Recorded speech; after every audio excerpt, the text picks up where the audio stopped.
Naam, ujambo na karibu tena kuandamana nasi ndani ya taarifa zetu za mchana wa leo, tarehe ya 15 za mwezi wa 5 mwaka huu wa 2026. Kutoka mashariki mwa nchi ya Kongo, hii ni Kongo Salama TV, kituo bora cha matangazo kuhusu hali ya kiusalama jimboni Kivu Kusini na Kaskazini. Mnatufuata nyote, tuna matumaini ya kwamba mko salama salamini na tuko wazima. Tunaendelea kumshukuru Mungu. Tunasema tena mchana mwema. Moja kwa moja habari tunazo mchana wa leo, tutawapeleka kwenye uwanja wa vita ambapo mapigano makali yanaripotiwa kati ya waasi wa M23 na wazalendo huko Burubi, Simbali na Kashebehe mteritoire ya Walikale. Mpaka sasa hofu ni kali miongoni mwa wananchi ambao wako karibu na uwanja wa mapambano hapo mzile maeneo. Kwa mara ya pili tutajielekeza Ituri kwenye baada ya operasyon kali za kuwasaka ADF. FARDC wakisaidiana na wanajeshi wa Uganda waliweza kimbiza waasi hao na kuua wawili wakubwa wao, yani Sheikh Ismail na Abu Hussein de la nationalité Yemenite.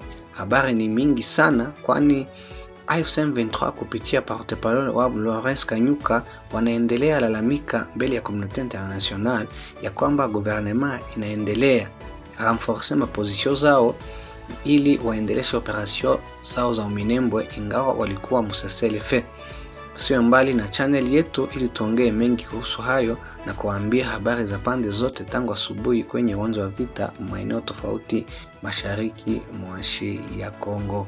Kama kawaida, mimi ni wenu Meshak Mayuano ambaye niko hapa ili kudondosha kabisa, nikiwapa habari za kweli kuhusu yote yanayojiri mashariki na pande zote mwa nchi ya Kongo. Na wasi basi kufanya subscribe, yani kujiabone kwa channel yetu ili tuipandishe ndugu zangu. Mo comments mtuambie ni kivipi huko, na msambaze habari hizi, mzisambaze kwa walio wengi kabisa, mzipartage ili ziwafikie walio wengi. Moja kwa moja habari tunazo mchana wa leo, tuzianzie huko Walikale. Walikale ni maeneo ambao wanaita Burubi.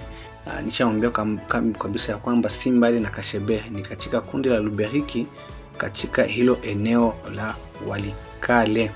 Sasa depuis asubuhi ya leo, wazalendo ambao walikuwa karibu na ile maeneo ya Burubi walipenda wafanye operasyon kabisa za kuwakimbiza waasi ambao walikuwa na maposition pale Burubi.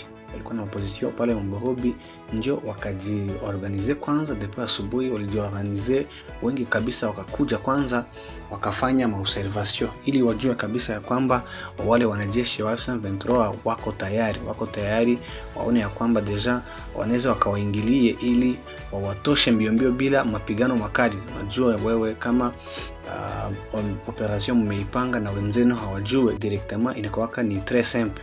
Tuseme hivi, inakuwa ni très simple parce que hamwezi mkapoteza wanajeshi wengi na unaweza mkashinde mbio vita, mkaishinda mbio. Njo depuis asubuhi wachache kwanza walifika karibu ili wajue ni aje, ni vipi ile position, eske iko tayari kweli, iko tayari. Njo wakakuya depuis asubuhi ya leo ma 5h, wakakuwa karibu na zile maposition, wakakuwa napana information. Sasa ilifika ma 8h, ndio ma 8h, njo wale wenzao ambao walikuwa weshabaki nyuma nao directement walikuja, njo mapambano ikaanza. Deja milipoko ya sayansi tondizo njo yenyewe walianzisha sana kabisa, paske walisogea kwa mbali kwenye wako naona très bien, wakaanzisha zile masilanzi tonzito, wakazianzisha kabisa, wakawapatia moto. Waliwapa moto sana ndugu zangu, waliwapa moto depuis asubuhi, depuis ile 8h wakafika ma 10h na wangali na wapa moto. Zile sana nzito ndio zenyewe walitumikisha sana, paske walikuwa wako kumbulima ambapo wako naangalia très bien position za AFC M23, wakawapa moto bila kupoteza askari yeyote, bila kuingia ili kukue mwenye atapata ni shida pale kwenye uwanja wa vita. Ndio sasa wakamaliza baada ya desert na wako na wabombarde, wakakuwa sawa wenye nasema wa AFC M23 wako sawa wenye wanatoka mwa position hizo, lakini hawakwenda mbali, yani walijificha karibu, paske pale deja même walikuwa washajificha karibu mpaka wazalendo wakakosa ginzi waingie, paske walikuwa naona wakiingia maeneo hizo directement wanaweza wakawashambulia. Njo wakapanga ginzi wasogee mbele.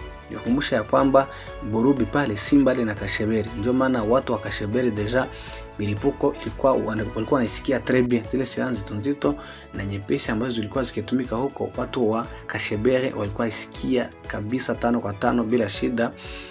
Paske wengi mwao walianza kuwa nakimbia, walikuwa wanawaza ya kwamba wanaweza wakafike pale Kashebere, ndio wakaanza kuwa nakimbia, wakaenda jivicha msitu na wakaenda kujivicha mzingine maeneo ambazo ziko karibu na Kashebere. Luberiki hapo nako wengi kabisa walitoka manyumba zao. Wengi mwakaji walitoka manyumba zao paske mnajua risasi haikuwake na metro. Haikuwake na metro inaweza ikaharibu hata mtoto wala mama. Ndio maana ifo sababu mnasikia milipuko hiyo ile iko karibu yenu, ifo ndio uzange kujikaza, mnajitenga, mnasogea mpambali. Yani hamko wanajeshi.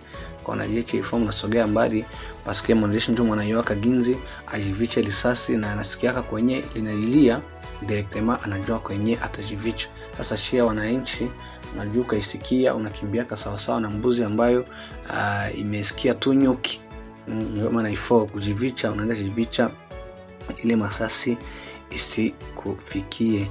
Vyanzo kadhaa vya ndani vinaripoti kwamba milipuko ya silaha nzito na nyepesi inasikika mpaka sasa katika eneo hilo na kusababisha kichaa miongoni mwa wakaji wa Kashebere na maeneo yanayoizunguka. Nimesema ni maeneo ya Luberiki na zingine maeneo ambazo ziko karibu.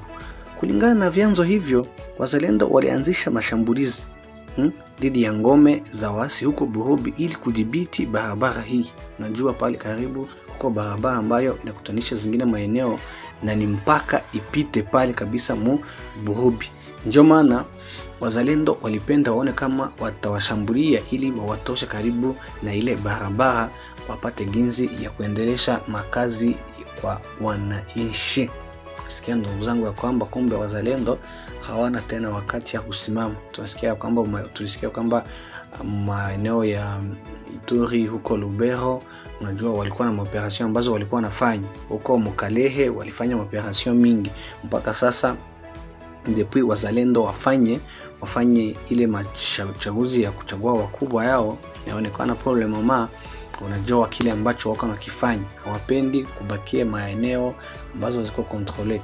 Kama wako karibu naye ifaa kushambulia.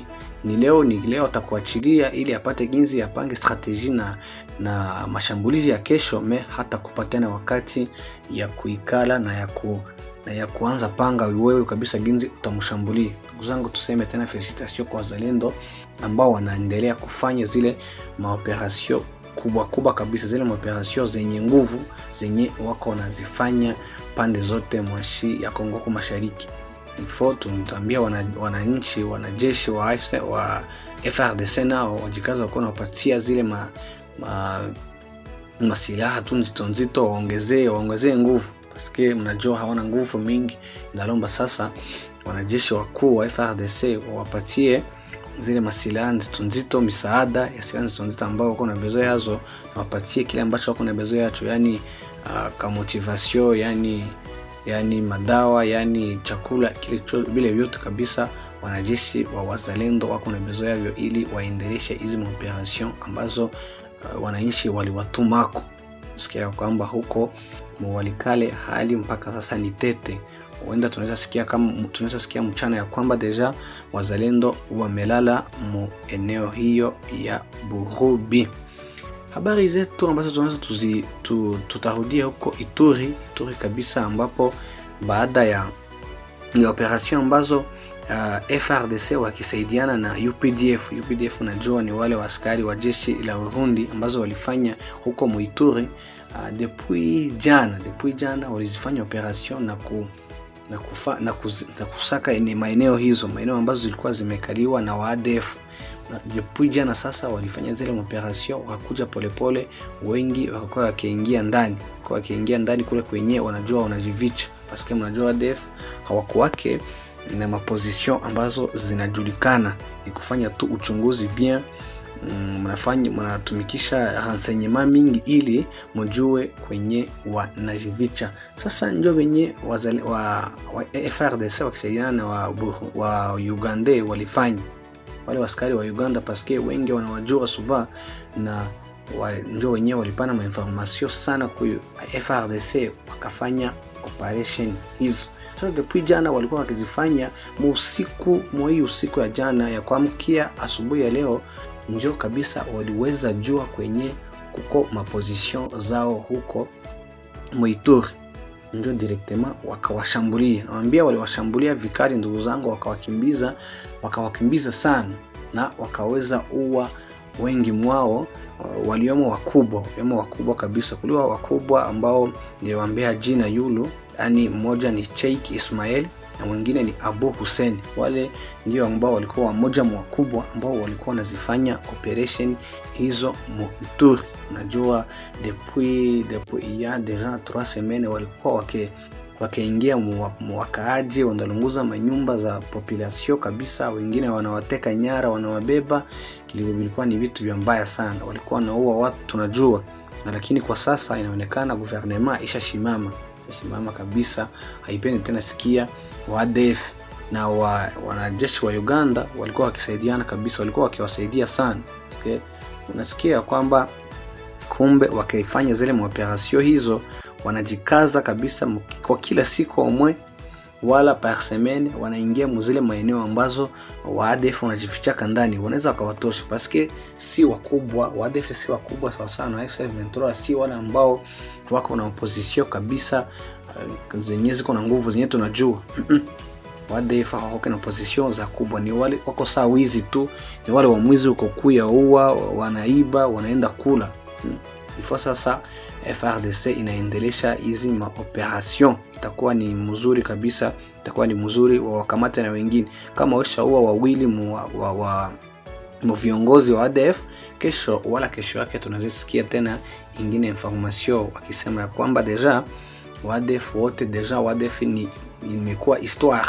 Kwa histoire hakuna tena mashambulizi na mauaji ambayo imefanywa imetendwa na wale waasi wa ADF. Tutajielekeza tena huko Goma ambapo niliwaambia kwamba Lawrence Kanyuka kupitia matangazo yake ambayo aliyatangaza depuis mchana wa leo, alisema ya kwamba deja alikuwa analalamika kilalamikia communauté international, akiwaambia ya kwamba gouvernement imeendelesha pana msaada kutoka huko Kalemi wakileta ili washambulie vikali wala kubombarde maposition za Minembwe ambazo zinakaliwa na waasi wa M23. Alikuwa akisema ya kwamba walikuwa washasinye cessez-le-feu, lakini mpaka sasa gouvernement ayo deja inaendelesha pana msaada kutoka fasi mingi.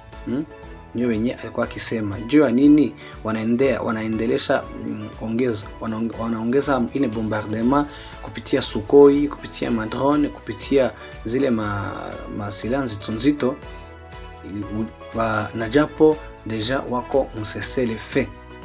Ndio wenye alikuwa akilalamika, na mnawajua njoo kazi yao kulalamikia tu communauté international na kuambia ya kwamba FARDC njoo yenye inafanyaka makosa na njoo yenye inawatake eportake nao wanatakaka maeneo mbalimbali. Sasa hao wanafanya ile renforcement, wakirenforcer ma position zao shia, hatusemaki FARDC haishemake na hailalamikake, lakini hao kwa kila kitu kadogo ambao kanafanyika kuhusu maoperation zenye FARDC nafanyaka directement wanalalamikaka.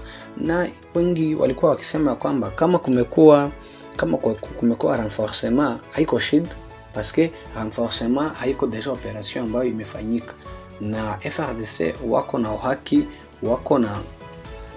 kabisa wa kurenforcer ma position zao. Kama imerenforcer tu sio shida, wanaweza wakarenforcer na position zao ambao ziko hata Kasai wala Bandundu, ile ni kazi yao kabisa. Ndio maana kurenforcer ma position si shida kabisa, ni kujiepuka na operation za wale waasi wa M23. Ndugu zangu, hizi ndizo habari kabisa ambazo nilikuwa nimewaletea mchana huu, na wasi sana tena basi kufanya subscribe, yani kujiabone kwa channel yetu ili tupandishe mcomment mkituambia ni kivipi huko, ni eske huko kwenu habari ni aje, ili wengi wajue paske mkikutania mu comments na mko natupasha habari za kwenu deja, na wengine wanakuwaka na wako naziangalia. Muzilike habari hizi paske ukilike ndio unakuwaka uko natuonyesha kwamba uko pamoja nasi. Nasema tena basi mchana mwema, tukutane habari kamili za jioni ya leo.